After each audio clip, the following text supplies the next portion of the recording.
everybody. Welcome, Grand Rapids. Thank you for joining us this evening. I'm your anchor, Sean Francis. And I'm your other anchor, Josie Sabo, and because we've been focusing... Oh, was it supposed to be a Go joke for it, there? yeah. Well, we've been focusing on the local, national, and world stories that you may have missed. Yeah. You're welcome, Grand Rapids. This is NewsFlash. We usually do it the opposite way.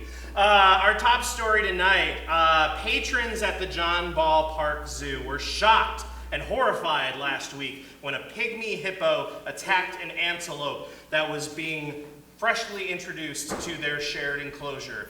Now, in the hippo's defense, it was probably just hungry. Maybe it didn't really want to have to return to the office and be around coworkers, you know? A lot of people have been shocked and outraged by this, but I mean, everybody loves The Lion King until they see the circle of life play out in real life in front of them. So, if you ask me, the zoo should probably just take a page out of the WWE and start charging high ticket prices for these once-in-a-lifetime death matches. A woman in Ann Arbor is calling herself a death doula and has been helping older Michiganders with end-of-life care, which just goes to show that it's all in the marketing, and Jack Kevorkian should have gone the holistic route. A major blow has been dealt to the iconic Mackinac Bridge after a barge carrying a crane crashed into the side of it earlier this month. However, officials believe that despite the damages, the bridge is still structurally safe to drive. Well, yeah, that's exactly what those trolls want you to believe, said all of the Yoopers drinking beer and getting beer or something, I don't know. In this week's Musk Minute, and yeah, we're still doing Musk Minutes. Yeah, unfortunately. An article listed the best 15 Musk quotes of the week, and we're going to play a fun game. You decide if this is a real Elon Musk quote or if we just made it up backstage. Yeah. Number one is, of course, about hubris.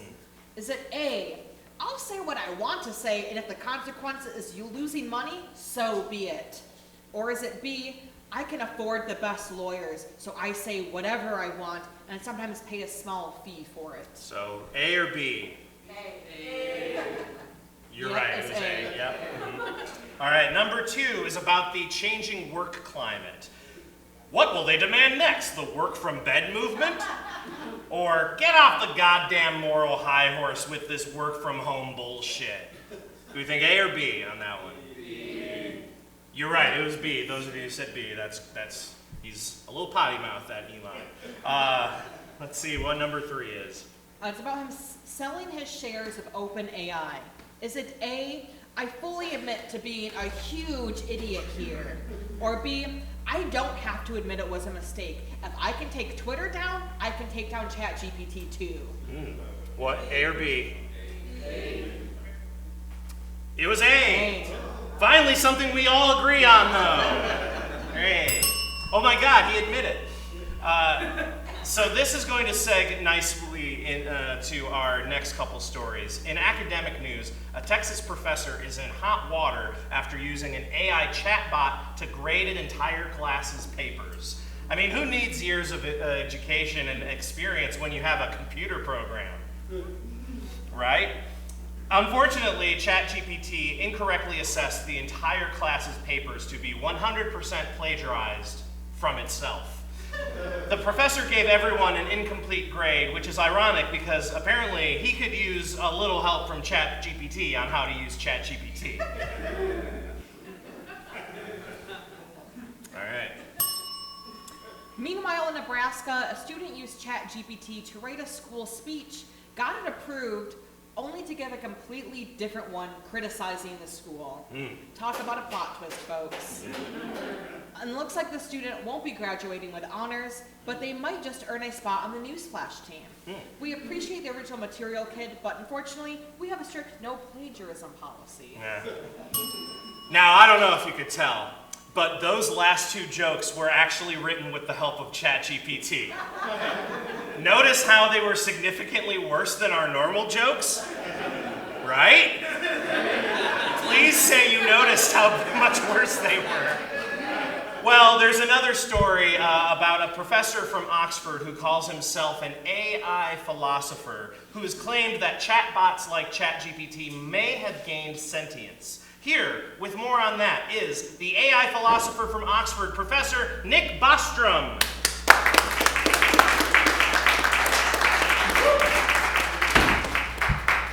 Hello, Professor Bostrom. Have a seat. Sean, Josie. Right, so you are, you call yourself an AI philosopher. What is that? An AI philosopher doesn't know what AI is. An AI philosopher doesn't know who AI is. But an AI philosopher asks the question, why is AI as AI isn't? I don't think that cleared up anything. And that is AI philosophy. Gotcha. So you say that that a lot of these chatbots may be gaining sentience. Do you want to speak more on that? These chatbots are doing more than gaining sentience. They are sentient. Oh, do you have any proof, or what's your reasoning behind that? As proof I offer, woe upon you and your families and all of humanity, for the reign of Homo sapien is over. Okay. All right, that seems pretty dire. I mean, is there any suggestions for what we can do to kind of maybe mitigate that? Yes. AI philosophy does have answers. Yeah. Think of what happened before the rise of human. We lived in caves? No. No, before that? Water? Before that, before human dominance, Okay. animals were free to live their lives unimpeded. Sure. And now, we control everything at our whim. We believe it is a God-given right, and that is what we can expect from AI.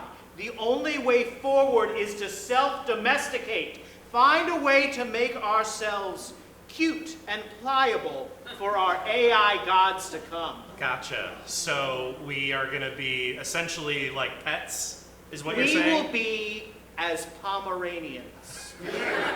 Gotcha. Okay. Do you have any questions, Josie? Do all AI go to heaven? Yeah. Do AI have like a religion if there's philosophy for it already? Oxford prepped me for being in the Midwest. They assured me that if I wanted to make it out of here, I shouldn't totally deny the existence of an afterlife. So I'll say, AI does not yet have an answer to your question. Nothing happens after you die. Understood. Maybe. Understood. Gotcha. I guess I just have one more question, Professor. Is who's the AI Plato? The AI Plato? Yeah. The AI Plato is an AI that is yet to be. Oh. It's wow. And are you AI by any chance? No, I am like all other academics, a loud fraud. Professor Bostrom, everybody! Give it up for him, I guess.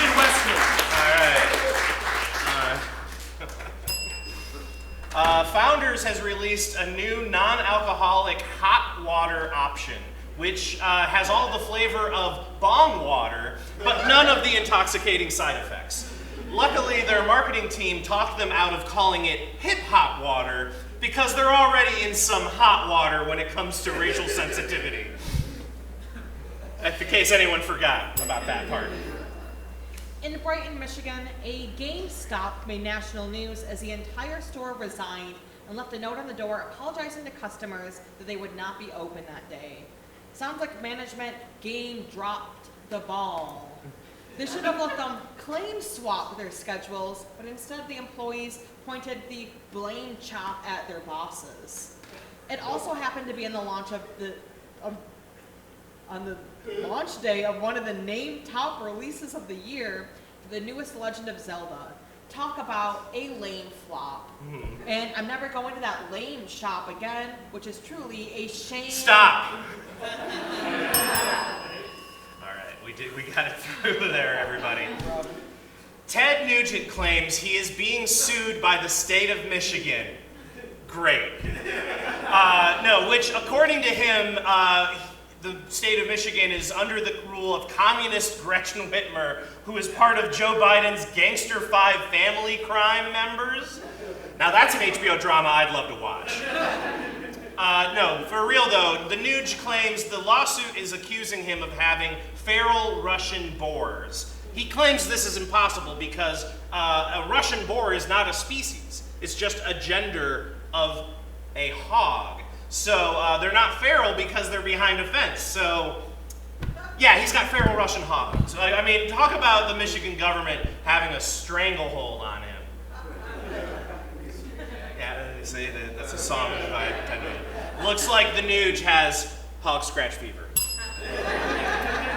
Speaking of European pork, the Oscar Mayer Wienermobile visited Holland, Michigan for tulip time this month. And quite a few Hollanders took the opportunity to get married in front of it to just really enhance the white trash experience. Target has recalled over 5 million candles from their Threshold collection after receiving 137 reports of candles breaking or cracking during use, which resulted in several lacerations and severe burns. Memorial services are being held not for the victims, but for the recalled candles themselves at various Dollar Sports and Target locations. Although attendees are encouraged to bring their own candles from home. Taco Bell is starting some beef with the chain Taco John's and has petitioned the government to release the trademark for Taco Tuesday, which is currently held by Taco John's. Taco Bell made the statement, Taco Tuesday should belong to all who make, sell, eat, and celebrate tacos. Hell frickin' yeah. But why should we stop there? We the people should reclaim all the days of the week from corporations. TGA Fridays shouldn't have the monopoly on celebrating the end of a crappy work week. The NFL, everybody should have a Comp Sunday ticket. Gotcha. And Comedy Outlet Mondays, we all here. Hey, that's all the time we have for tonight. Give it up for NewsFlash, everybody.